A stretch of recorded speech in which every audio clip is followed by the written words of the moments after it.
Hey guys, welcome back to another video. I know it's been a while, but today we're going to be building another LEGO console, and today is going to be the LEGO Sega Genesis, as you can see, and I am really excited.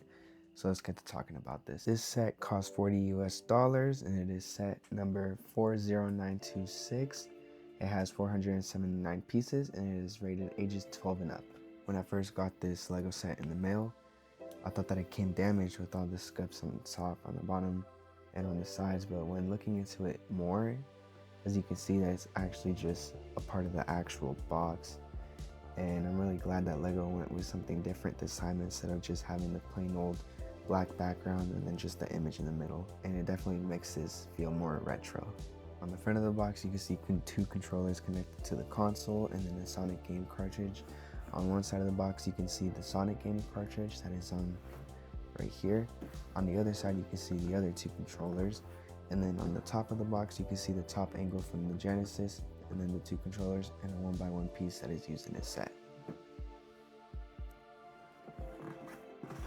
And then onto the back of the box, there's three panels right here. The first panel, which is the huge one right here, you can see the two controllers, the cartridge, and then the Mega Drive, which was first released back in 1988 in Japan, Europe, and other regions. And then on the bottom is the Sega Genesis right here, which is like all the red pieces, which was released the following year in North America. And then the bottom right panel, you can see the Sonic being inside of the console, which is a little fun Easter egg about this set. I am super excited to be building this LEGO set, so let's get this box opened up.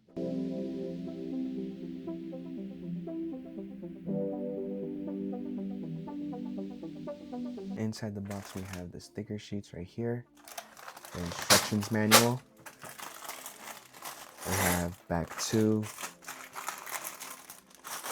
bag 3, bag 4, 2 rods, which is probably the wires for the controller, and then finally bag 1. I'm super excited to be building this set, so let's get to building.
Now that we have finished building the Genesis, let's get to reviewing. The first thing that we are going to be reviewing is the controllers that come in this set.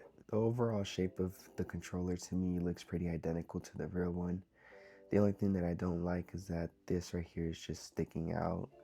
But besides that, it all looks really good to me. You know, it looks pretty identical. And then this is actually a sticker, and the D-pad is actually a print on, which is okay to me. I thought that this was a sticker, and it doesn't just come with one, it comes with 2, so you can play with your friends. The controllers also come with 2 wires right here.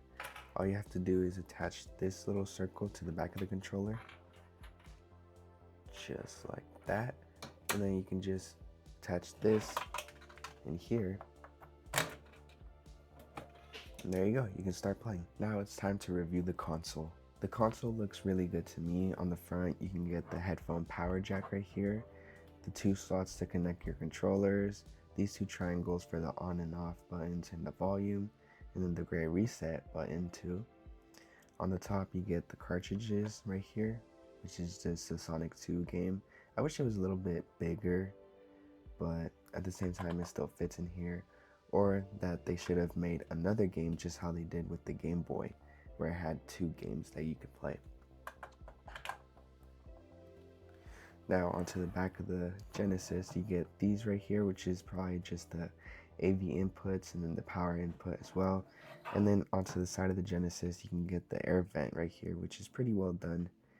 And I just like how the whole thing was put together, and it was really satisfying to build.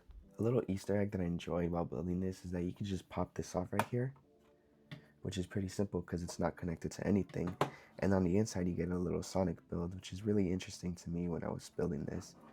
And then when you want to put it back, you can just slide it right back in, which is really simple.